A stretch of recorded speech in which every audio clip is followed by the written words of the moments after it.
Assalamualaikum warahmatullahi wabarakatuh. Saya Intan Maharani. Pada video kali ini saya akan memaparkan proyek ujian akhir semester mata kuliah pengantar manajemen yang bertemakan kepemimpinan mendorong perubahan dan inovasi di era dinamis. Di video kali ini saya mengangkat kisah dari Bapak Ignatius Jonan selaku pelopor modernisasi PT KAI Indonesia. Untuk lengkapnya, mari kita simak video berikut ini.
Nah, berdasarkan cuplikan tadi, saya akan memaparkan untuk lebih rincinya, yaitu memuat pendahuluan, yang kedua kepemimpinan Bapak Ignatius Jonan dalam memimpin perubahan, yang kedua kepemimpinan dalam berinovasi, yang keempat pembelajaran dan rekomendasi yang dapat diambil, dan yang terakhir adalah kesimpulan.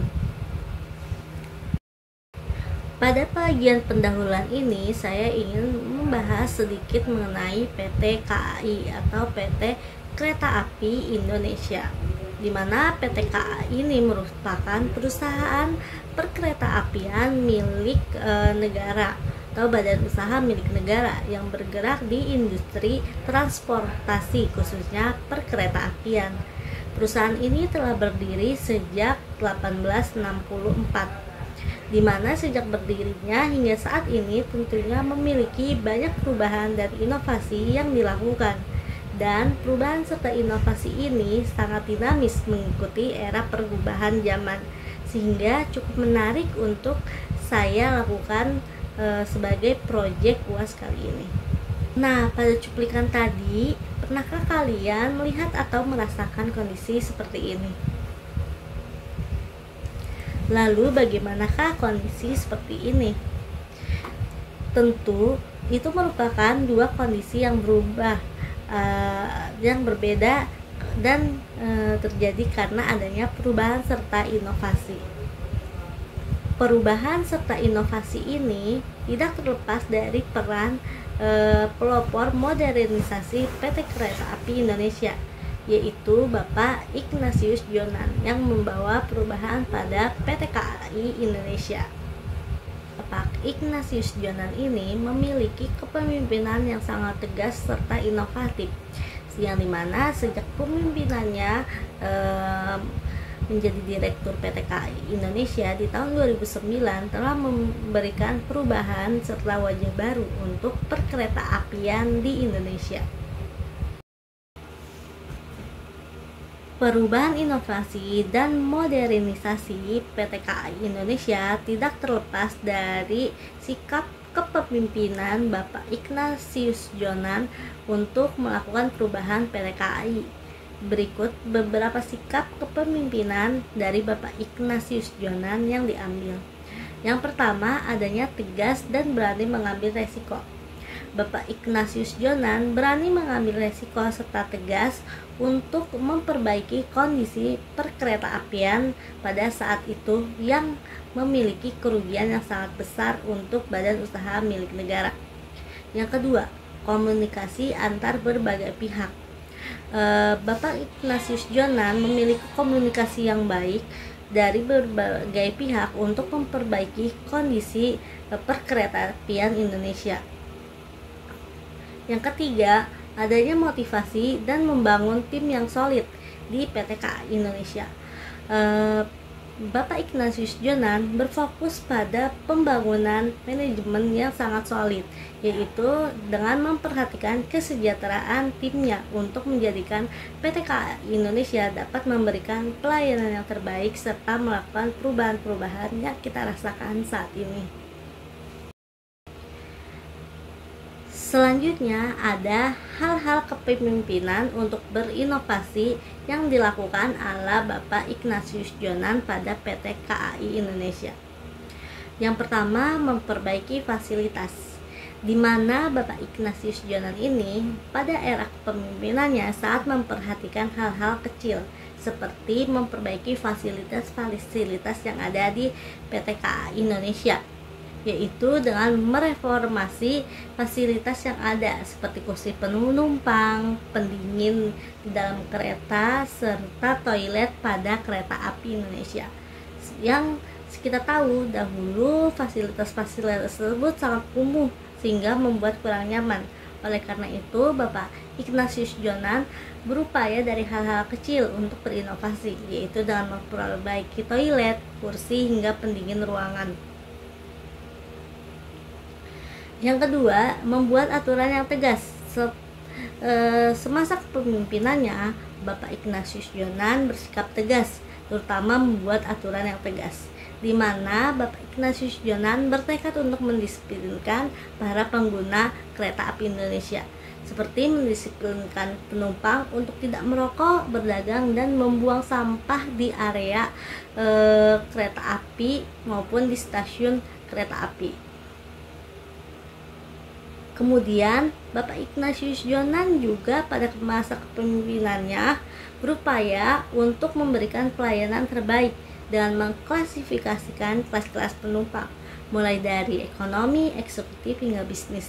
Klasifikasi penumpang ini bertujuan untuk memberikan pengalaman-pengalaman unik bagi penumpang tergantung pada keinginan mereka, baik kelas ekonomi, eksekutif, maupun bisnis.